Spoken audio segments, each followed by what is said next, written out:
歡迎嚟到 Vivian Channel，我係黃啟聰。我係陳綺蘭。係啊，Hello 依樂。喂，你好啊。馬年第一次我哋一齊做節目喎。係，祝你身體健康。一定要啊！因為呢排我見好多人都有感冒啊、咳啊嗰啲，我哋咧仲有少少。係咯，因為天氣麻麻地啦，所以好多都中咗招啊。咪有啲外遊翻嚟啦。所以如果譬如身體唔係咁舒服，我出唔到街啦，屋企聽歌。係啊，點啊？有介紹喎。係啊，其實我發覺咧，2月到農曆年新年之後咧，開始好似唱片喐得翻幾好喎。係啊，近年尾咧出咗啊，你手係呢隻咯，係啦，關淑怡嘅。哇！不鬧不屈，係嘛？好似斷貨啊！斷咗貨啊！係啊，我同唱片公司講話，我哋就快再補充翻啲貨㗎啦。呢個唔係廣告啊，但係我覺得呢套嘢係值得講一講嘅。係啊，好靚啊！好靚啦，係咯。咁嗱，譬如全隻碟咧就有60首歌啦。係。咁其實之前咧咪有個 Multiverse 嘅，咁 Multiverse 咧已經出咗個關淑怡嘅30首歌嘅個精選，其實咧就同呢個嘅方法又唔同嘅，選曲又唔同啦。咁有啲歌呢度有，呢度都冇嘅。咁嗰時咧，我哋亦都喺度一齊講過、介紹過啦。咁關淑怡個媽咪就係一位好資深、好出名嘅香港女歌手，叫金露華。係啊。嗰個係咪60年代？係啊，60年代，佢62年都推出咗一首歌叫《薔薇之戀》。哇！呢隻歌好聽啦，雖然佢唔係原唱。唔係原唱。原來唔係原唱啊，因為原唱咧就係尹芳玲。尹芳玲記唔記得啊？係咪咩？電台嘅播音皇后喎。我知道呢個，我知呢個名。嗰時候咪啲空中，我大過你。咁啊唔會。係啊，嗰時咪啲空中小説嘅。咁空中小説咧，嗰時其中一嘅就叫做播音皇后嘅主題曲就係佢唱嘅。咁作曲嗰個就鄺天培。作詞咧就係當時嘅周聰，周聰即係商業電台一個高層，但係佢寫啲歌詞係好好嘅，咁所以就做咗呢隻歌之後咧，就由翻尹芳玲親自去唱，咁佢唱完之後咧，跟住顧媚都去唱，因為隻歌真係好 hit 好 hit，咁大約喺60年代初咧，咁咧就香港盛行咗好多譬如歌手走出嚟自己去登台唱歌啦，但未必喺香港話好有成績嘅，於是咧大家都會走去南洋發展。嗰時馬來西亞、新加坡啊、越南啊、印尼啊嗰啲地方，嗰啲叫南洋一帶啦。係啊，咁佢媽咪就嗰時未結婚啦，咁就去咗南洋咧，就去登台表演咧，咁就結果俾人賞識到，簽咗一間叫做天鵝唱片公司旗下。天鵝香港未必識。唔識嘅咁跟住就揀咗一首香港 hit 咗嘅歌，就《薔薇之戀》重新唱咗之後咧，就大受歡迎。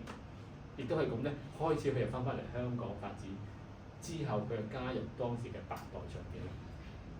即係百代係。跟住翻轉頭咧，係啊，百代亦都同佢錄翻呢首歌嘅喎，係啊，亦都。hit 啊嘛。係啊，hit 咗喎，咁之後咧冇幾耐佢就結咗婚啦，咁就生咗佢一個寶貝女關淑怡。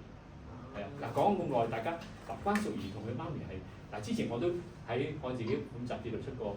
佢媽咪嗰張細碟啦，我終於揾到咧關淑怡嗰陣時咧，呢張大家可以 close up 都睇到咧。前面呢個樣咧就係關淑怡嗰時參加第5屆新秀嗰陣時個報名時間嗰陣時參加比賽嗰張相。咁呢個咧就係媽咪嘅細碟，咁呢張就係佢嘅相啦。你發覺兩個人嗰個形態啊，嗰個面龐咧都好似嘅。輪廓啊，好似嘅。所以同埋我諗最似就係大家都有音樂細胞。係啊，所以佢哋大家唱係啊，天生㗎。我好絕對好相信咧 music gene 呢件事嘅，即係音樂細胞係真係遺傳嘅。係啊，咁好啦，講咗咁多，不如講講呢套碟啦。好啊。其實好多歌都可以講㗎，所以我哋諗住今次分2集去講呢隻碟。係啊，等大家之後真正有興趣去買呢隻碟嗰時咧，就越聽越有味。喂，咁佢本身真係好多歌好聽。係啊，好多歌啊。咁你首先介紹啲咩歌先？首先你睇下佢嗰陣時，佢啱出呢套碟嗰時咧，佢有個 sticker 喺面㗎。喺個 sticker 喺面咧，你要發覺咧，佢用咗一個 slogan， 即係用咗2個字嘅，叫 SK。SK 大家都知道咩？就 Shirley Kwan 嗰個嘅縮小咗個即係嗰個縮寫啦。咁佢用咗一個 slogan 就係2026繼續繼續崇拜 SK。其實呢個我諗係唱片公司做咗一個好好嘅一個 slogan，啊，希望將關淑怡做咗一個 icon 咁嘅感覺，咁俾人咧覺得 SK 就係關淑怡，同埋咧就令到佢喺今年裏面一路咁由年頭走到去年尾都可以有佢嘅歌咁 run 住落去，所以咧呢套嘅60首歌嘅咧就可以做到一個咁全面嘅推動感覺。係啊，做得好好添，佢今次同埋好。即係用咗好多 effort 嚟做呢個 CD，做得好靚。佢裏面有4張 CD， 係啊，同埋都襯得好靚。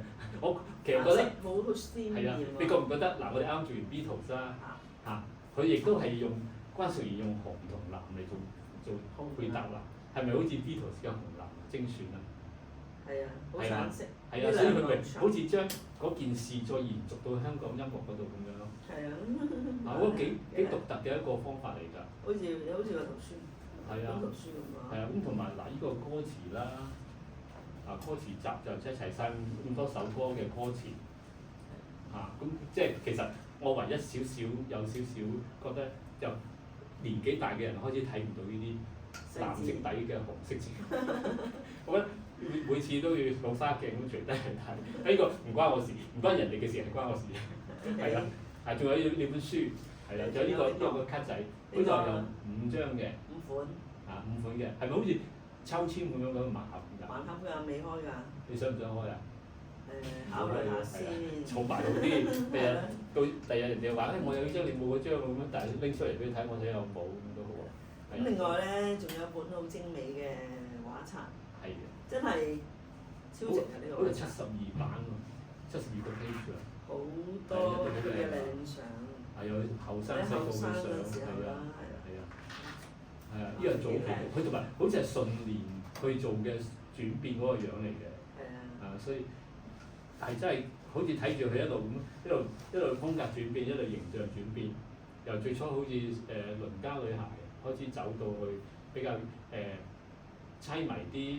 又好似有啲另類感覺啊，有啲狂嘢又有啊，人都有佢幾全面化嘅，係啊。咁淨係呢個相簿咧，已經好多啲樂迷買咗之後咧，喺度讚，話好靚，好靚係。好有心機做咯，今次環球唱片做呢輯關淑怡嘅 CD。所以真係有心機做咧，其實實體唱片係真係絕對值得擁有咯。你上網睇冇㗎喎。上網睇人哋咩，即係個 screen 出現呢張相，你都冇得去擁有嗰件事。係啊，所以其實好值得收藏咯。佢呢一套畫集，其實佢仲有係出咗2-3日之後咧，咁我已經賣晒喎，即係快嘅，好快嘅速度買得。係啊，我諗佢講年尾嗰時出咧，未必即係可能啲貨翻唔晒嚟咧。你睇。係話啲靚係呢個。其實呢個係我覺得係佢最典型嘅樣咯，呢個。有少少好似唱緊啲咩夜迷宮啊嗰時嗰個樣咯，係啊。嗱咁我唔會俾晒你哋睇啦。嗱，你買本書翻去買隻 CD 咁又會睇晒。去咩店買？好靚嘅，咁不如講翻一啲歌啦，好嘛？好。嗱，一共有60隻歌啦。咁嗱，我一直問點解佢第一張碟點解要用黑豹開始咧？點解？我就一路諗點解用黑豹咧？其實黑豹呢隻歌。係改自咧，就係 Janet Jackson 嘅 Rhythm Nation， 但係裏邊嗰隻叫 Black Cat。係。咁 Black Cat 咧，如果你睇過個 music video 咧，Janet Jackson 一開始咪隻咁樣隻黑豹去用佢把聲嗌出嚟㗎嘛。但係佢冇嘅，關淑怡嗰個版本咧，就由佢自己去重新唱嗰隻歌，但係編排咧亦都似翻嗰時 Janet Jackson 嗰個版本。同埋值得一提咧，呢首歌係 Janet Jackson 自己創作嘅一份。所以寫得好好，同埋成首歌個 rock 味都好重。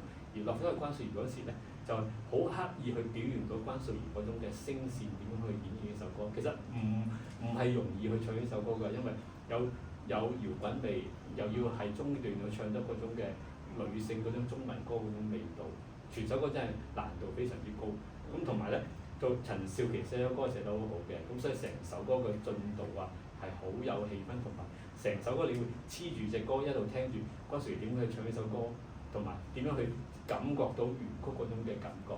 咁結果呢首歌咧就大紅大紫啦，而亦都差唔多係接近同期嗰時咧，而葉倩文亦都將呢首歌去改編咗嘅喎。